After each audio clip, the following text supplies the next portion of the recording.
Titanic sweeps the Oscars, Bop was dominating the airways, Steve Jobs goes back to Apple, and the Dow Jones closes above 7,000 for the first time. A lot has changed in 20 years, but hindsight is 20/20, right? And April 2017 marks 20 years since Robert T. Kiyosaki's Rich Dad, Poor Dad first made waves in the personal finance arena. It has since become the #1 personal finance book of all time, translated, by the way, into over 42 languages and sold over 35 million copies around the world. We are so happy to welcome him to the show this morning to talk about this 20 years later. Good morning. Good morning, Carla. That's the best introduction I've ever had. Thank you. All right. Sounds good. Well, again, your book is being called one of the best books ever of all time. So let's talk about this. 20 years later, do you regret anything you said in the book?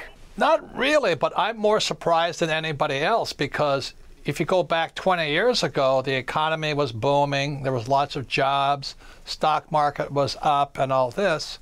So when I came out with Rich Dad, Poor Dad, I said things that were extremely controversial.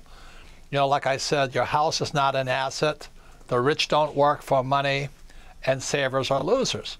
So that was in 1997, and then 2007, 10 years later, the real estate market crashed, people lost their jobs, and today interest rates are below zero in certain parts of the world, and yet people still say save money.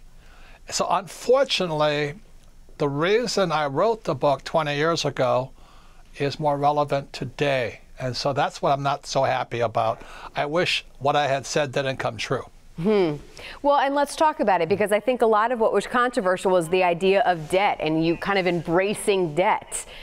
That is what you still agree with today? Well, most people don't realize that in 1971, President Nixon took the dollar off the gold standard, and that allowed the Federal Reserve Bank and our Treasury to print as much money as they wanted. And then in 1974, we had this oil crisis, and President Nixon and Kissinger then made the dollar the petrodollar. In other words, anybody who bought oil had to trade in dollars. And today we have ISIS and Hezbollah and all that. We have a crisis in the oil industry because the U.S. dollar is backed by oil. So our problem is the dollar. And people don't know that. That's what's, you know, not healthy, not healthy. So how do you change that? How do you educate people? How do you, where do you see our future, dealing with the economy heading? Are you hopeful? Is something, what is going to change how we look at it? Well, Carly, the thing I'm happy about is today many young people, millennials, come up and they say, my mom or my dad or my school teacher gave me your book.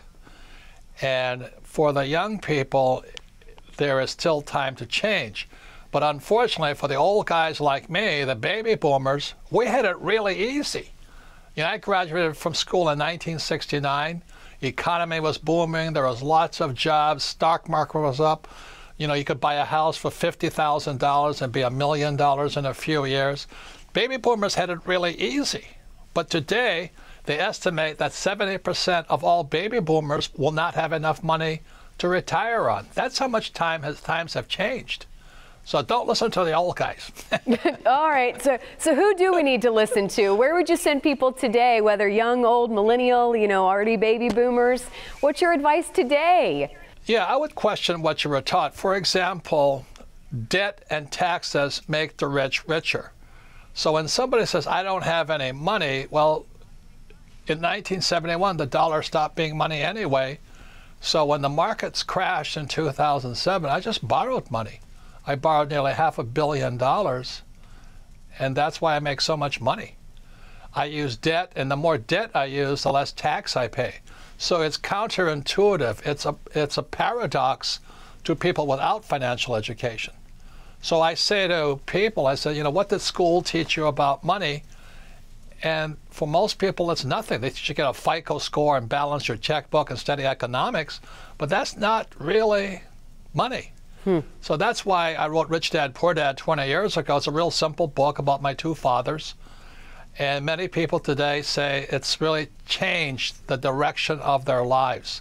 Instead of becoming employees, many people are becoming entrepreneurs and creating jobs instead of looking for jobs. Robert, all right. I wish we had the entire hour, but we're out of time. Thank you so much. We appreciate it this morning. Thank you, Carly. I appreciate it. All right. Hopefully we can talk 20 years from now again. Okay.